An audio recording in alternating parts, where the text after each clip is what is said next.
Hello and welcome back again to my channel. If today is your first time, please don't forget to like, share and subscribe to my channel. And thanks to all my return subscribers, I really appreciate.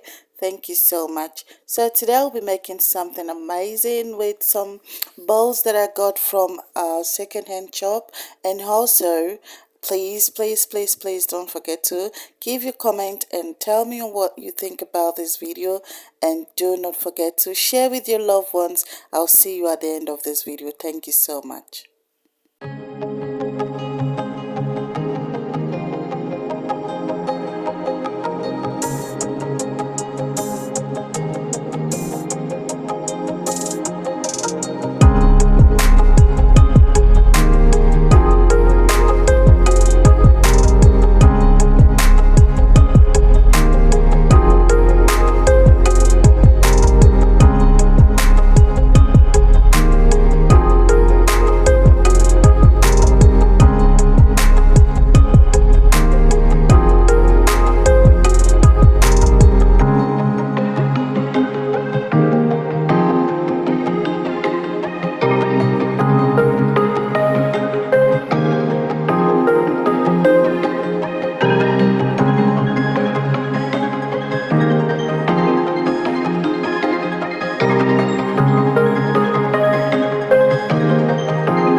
Thank you so much for watching till the end. Here is the finished look. Please don't forget to like, share and subscribe to my YouTube channel for more of my videos. Leave your comments below on what you think about this video. Thank you so much. I really appreciate it. I'll see you on my next video. Bye for now.